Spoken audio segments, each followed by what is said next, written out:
बिस्मिल्लाहिर्रहमानिर्रहीम। अस्सलाम वालेकुम व्यूअर्स, प्रोग्राम में खुशामदीद। मैं हूं हैदर हयात खान। नाज़रीन, इस मुल्क में लग यह रहा है कि सबसे बड़ा मसला बिजली के बिलों की कीमतों के हवाले से बना हुआ है। आम आदमी वो इस वक्त बहुत ज़्यादा कर्ब में है, बहुत ज़्यादा परेशान है कि किस तरीके से बिजली के बिल अदा किए जाएँ।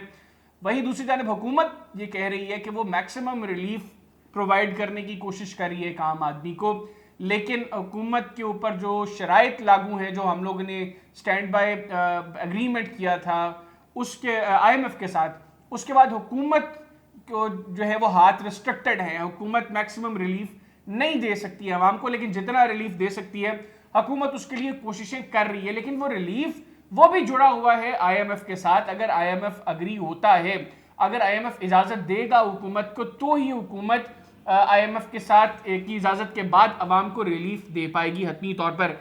ये एक अहम चीज़ है जिसको आज के प्रोग्राम में डिस्कस करेंगे। फिर ये कि जो हम बातें सुन रहे हैं कि एक मतलब फिर इंटरेस्ट रेट के अंदर इजाफा हो सकता है।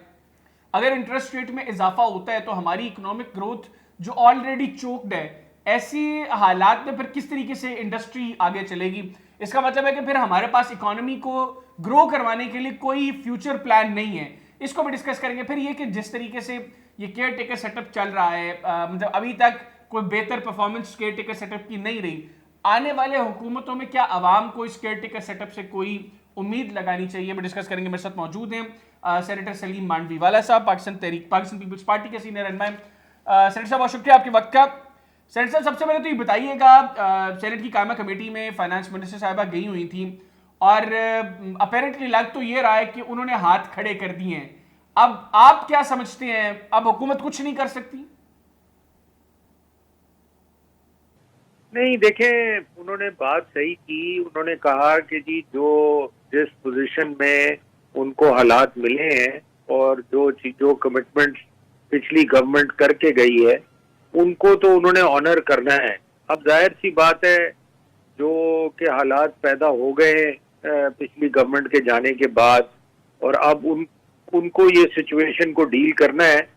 तो उन्होंने यही कहा कि मैं इस पे काम कर रही हूँ और I am trying to convince IMF कि हम बिजली के बिलों को किस तरह मैनेज कर सकते हैं और क्या कर सकते हैं, क्योंकि उसमें there is list of taxes जो गवर्नमेंट के हैं जिसकी वजह से बिजली के बिल बढ़ रहे हैं। तो सेनेटर साहब, ये जो स्टेट बैंक के हवाले से कुछ खबरें आ रही हैं कि इंटरेस्ट रेट में इजाफा किया जा सकता है, आपका ख्याल है कि शरह सूद में किसी तरह का कोई इजाफा होगा? ये बात सही उन्होंने नहीं की। उन्होंने ये कहा कि हमारे पास इन्फ्लेशन को कंट्रोल करने के लिए और कोई तरीका नहीं है, और उन्होंने प्रूव किया कि जब से हमने ये मेजर लिया है इन्फ्लेशन कोई 10% के करीब कम हुई है, 10-12%। तो वो ये फील करते हैं कि अगर ये मेजर्स कंटिन्यू करेंगे तो इन्फ्लेशन फर्दर गिरेगी।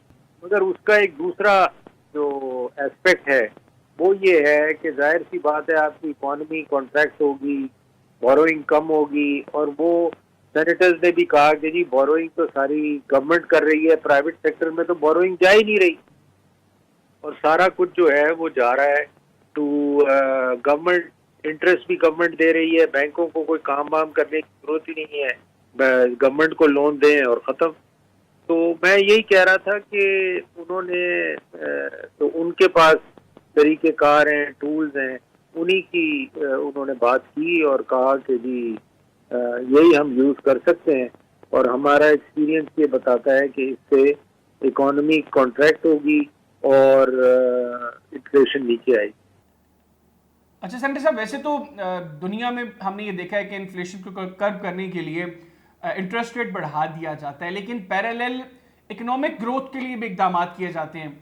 हमारे यहाँ इकोनॉमिक ग्रोथ जो है वो ऑलमोस्ट चोक्ड है। तो ऐसे में इंडस्ट्री 27-28% के टैक्सेस के साथ किस तरीके से ग्रो करेगी? नहीं, आप सही कह रहे हैं। वो बेसिकली उन्होंने कोई इंटरेस्ट रेट फर्दर बढ़ाने की बात नहीं की। ये गलत रिपोर्टिंग हो रही है। कहा कि हम इंटरेस्ट, बल्कि उन्होंने कहा कि हमारा पॉलिसी बोर्ड है वो इंडिपेंडेंट है, उसमें माइनॉरिटी में हमारे लोग हैं स्टेट बैंक के, मेजॉरिटी में प्राइवेट सेक्टर के और दूसरे इकोनॉमिस्ट हैं। तो वो ये कह रहे थे कि ऐसी कोई स्टेट बैंक नहीं चाहता कि अननेसेसरी हम इंटरेस्ट रेट बढ़ाएं। तो मैं नहीं समझता कि ये जो एक लोगों को ये फीलिंग जा रही है कि इंटरेस्ट रेट बढ़ेगा, कोई ऐसी बात मुझे नहीं लगी उनके पास से। बिल्कुल ठीक। अच्छा सेनेटर साहब, आपकी मुलाकात हुई फाइनेंस मिनिस्टर साहिबा से, और जैसे आपने कहा कि उन्होंने कहा कि वो दोबारा आपके पास दोबारा आएंगी ब्रीफिंग के लिए। अभी जो इस वक्त मुआशी हालात हैं मुल्क के, आम आदमी जिस तरीके से पिसा हुआ है, क्या केयर टेकर सेटअप अवाम को किसी तरह का कोई रिलीफ दे सकता है? देखिए, केयर टेकर से बहुत ज्यादा उम्मीद रखना मैं समझता हूँ गलत है, और हमें उनपे इतना अननेसेसरी, क्योंकि उनका जो मैंडेट है वो बड़ा लिमिटेड है।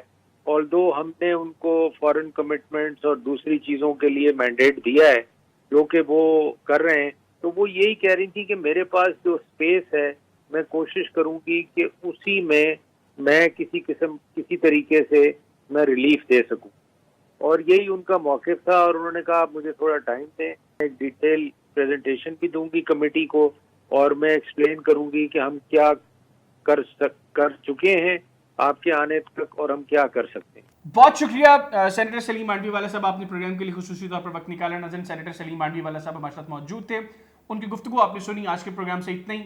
अगले प्रोग्राम तक के लिए मुझे और मेरी टीम को इजाजत दीजिए। अल्लाह हाफिज। पाकिस्तान जिंदाबाद।